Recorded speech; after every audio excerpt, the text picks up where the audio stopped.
أنا البصارة، أحجاري دليل التائه، أنا الشاطرة،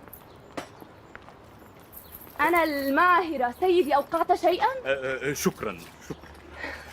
هل أنت البصارة الماهرة القاهرة التي يتحدث عنها الجميع في السوق؟ هل رأيت في السوق بصارة أخرى؟ كلا كلا.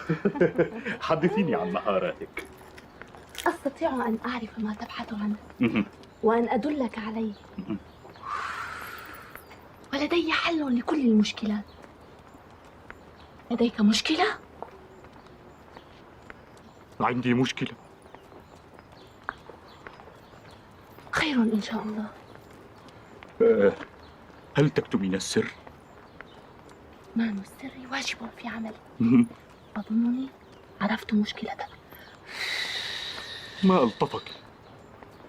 أشك، يرحمنا ويرحم ويهدينا ويهديكم، أشك بأن لزوجتي عشيق. أنت تشاقين. متأسفة يا سيدي. هل بإمكانك مساعدتي؟ سبق أن ساعدت رجالا خانتهم زوجاتهم. ويحك، ألم تقل إنك تشك؟ قلت لك إنني أشك، ولم أقل لك إنها تخونني. معذرة يا سيدي، لكن لا دخان بلا نار. يرحمنا ويهدينا. ماذا تقصدين؟ سأقطع لك الشك باليقين. هل بإمكانك أن تعرفي من هو؟ ليس هذا بالأمر السهل في العادة، لكن بالإمكان التحقق من خيانة الزوجة إن كانت تخونك بحق. كيف؟ دع الأمر لي. كل ما عليك فعله أن تصحبني معك إلى البيت.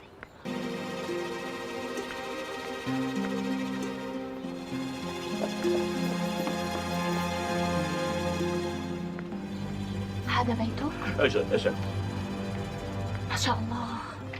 انتظريني هنا، سأخبر زوجتي أنك معي، وعندما أناديك تدخلي. حسنا. أرجو أن يخيب الله ظنوني. اعتمد علي يا سيدي، اعتمد علي ولا تندم. سأعتمد عليك.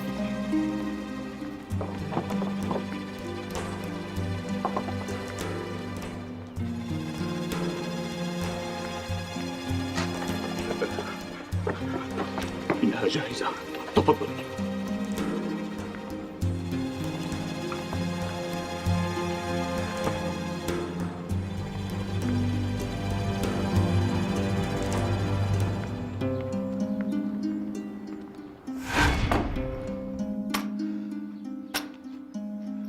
منذ متى وأنت تمارسين هذه الألاعيب يا دلال؟ إن لو تعلمين ثمن الوقت الذي أقضيه هنا. لكن من واجبي مساعدة صديقي، أليس كذلك؟ صديقي الذي تركته في البئر.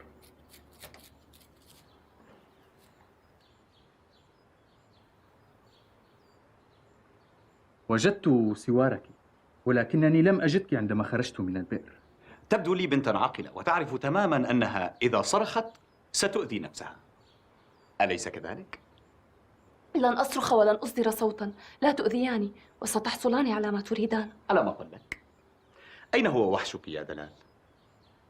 هذا إذا كان اسمها دلال حقا. دلال أحد أسمائي المفضلة. حسنون؟ ينتظرني في مكان ما. لتغدرا بي في وقت لاحق، أليس كذلك؟ ربما.